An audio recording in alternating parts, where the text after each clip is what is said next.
Batting ভালো হচ্ছে না, এটা তো সত্য, বাট আমার মনে হয় যে পেছনের দিকে আসলে খুব বেশি এখন না থাকে, যে ভুলগুলো ছিল ওই ভুলগুলো নিয়ে আমরা কাজ করেছি।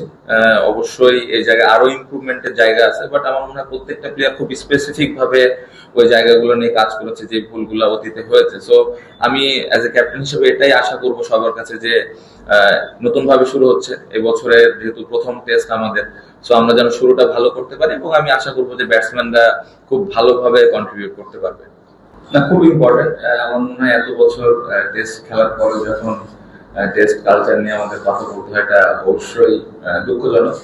বাট আমার মনে হয় যদি আপনি লাস্ট গত বছর থেকে আমরা শুরু করি, আমার মনে হয় যে গত বছর আমরা 4টা ম্যাচ জিতলাম টেস্ট চ্যাম্পিয়নশিপের যে 12টা টেস্টের মধ্যে, এবং 4টা ম্যাচ বড় দলের এগেনস্টে। এবং ওই গত বছর থেকেই যে আমরা কিভাবে টেস্ট টিমটা একটা কালচার তৈরি করতে পারি বা আমরা কিভাবে খেলাটা খেলতে চাই, এই বিষয়গুলো নিয়ে কথাবার্তা হচ্ছিল। এবং নতুন কোচ আসার পরে তার একটা প্ল্যান আছে, এবং সে আসলে কিভাবে দলটাকে সামনের দিকে নিয়ে যেতে চায় তার একটা প্ল্যান আছে, এবং যেগুলো অলরেডি প্লেয়ারদের সাথে শেয়ার করেছেন। এবং পাশাপাশি আমরা যারা খেলতেছি আমাদের একটা ইনপুট তো ছিল। সো আমি আশা করবো যে সামনে এবছর যেই 5টা 6টা টেস্ট ম্যাচ আছে, নতুন কিছু আপনারা দেখতে পাবেন ইনশাআল্লাহ। চিন্তা ভাবনায় আমার মনে হয় আমি একটু আগে যেটা বললাম যে জিতার জন্য খেলা, সিচুয়েশন যেরকমই হোক, জিতার মন মানসিকতা থাকা, 20 উইকেট নেওয়ার জন্য যেরকম বোর্ডে রান থাকা দরকার, ওই রান যেন আমরা ব্যাটিং ইউনিট দিতে পারি। এই এই বিষয়গুলো নিয়ে আলাপ আলোচনা হয়েছে। এবং পাশাপাশি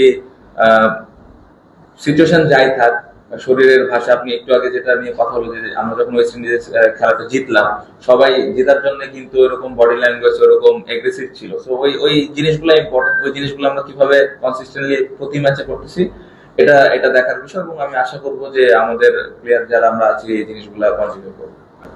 হোম সিরিজে গত বছর যেই আমরা ম্যাচগুলো খেলেছি, আমরা ভালো ক্রিকেট খেলিনি। আমার মনে হয় যে আমাদের যে ধরনের প্ল্যান ছিল, আমরা প্ল্যান করেছি, বাট প্ল্যান গুলো আমরা অ্যাজ এ প্লেয়ার আমরা এক্সিকিউট করতে পারিনি।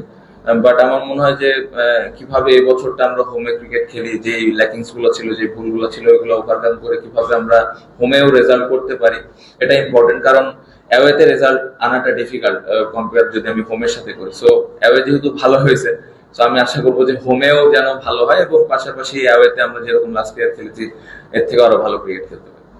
ওইভাবে অপোনেন্ট আয়ারল্যান্ড বা জিম্বাবুয়ে ধরনের চিন্তা না করে আমার মনে হয় যে ভালো ক্রিকেট খেলতে হবে, যে টিমের এগেনস্টেই খেলি।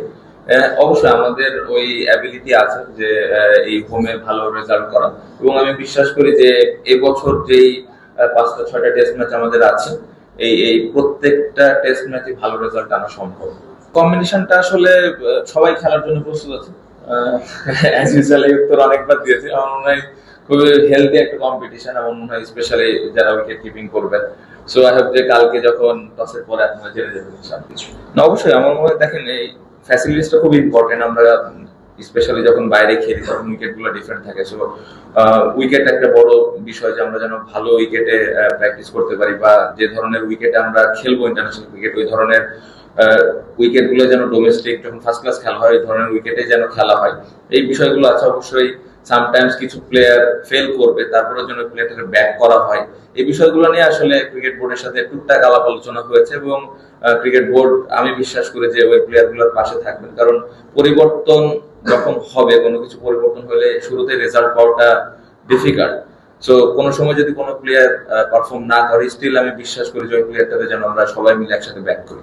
না, আমরা এভাবে দেখছি না, কারণ এই এই জিনিসগুলো আসলে অনেক সময় আপনাদের থেকে আসে, অনেক সময় সাধারণ মানুষ যারা খেলা ফলো করেন তারা আসলে এই কম্পেয়ারটা করেন যে জিম্বাবুয়ে বা ছোট দল বা বড় দল, এই জিনিসগুলো। But as a professional cricketer আমরা আসলে এক একটা বল বাই বল চিন্তা করি যে কিভাবে ওই বলটার সাথে আমরা ফাইট করে জিততে পারি।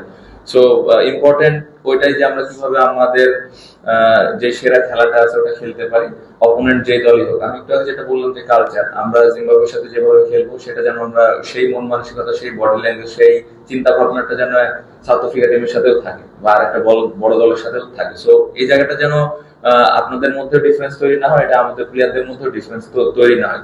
সো আমি মনে করি যে আমাদের প্লেয়ারদের মধ্যে এরকম ডিফারেন্স নাই যে ছোট দলের সাথে খেলতেছি বা বড় দলের সাথে খেলতেছি। ইমপ্রুভমেন্টের জায়গা আছে, বাট আমার মনে হয় যে এই জায়গাটা থেকে আমরা খুব ভালোভাবে ওভারকাম করতে পারবো। আমি সবসময় ওকে ও ডে ওয়ান থেকে, ওকে তো আমি অনেক আগে থেকে চিনি, আমার আর আছে ডিভিশন থেকে খেলেছে, যখন ও কিছুই খেলেনি একাডেমিতে প্র্যাকটিস করতো তখন থেকে চিনি। সো তখন থেকে এখন পর্যন্ত ওকে একটা মেসেজই দেওয়া হয়েছে যেন ও 140 প্লাস বল করে। তো এখন পর্যন্ত ওই মেসেজটা ক্লিয়ার, এবং আমি আশা করবো যে আগামীকালকে যদি ওর খেলার সুযোগ আসে তাহলে ও যেন 140 প্লাস বল করে।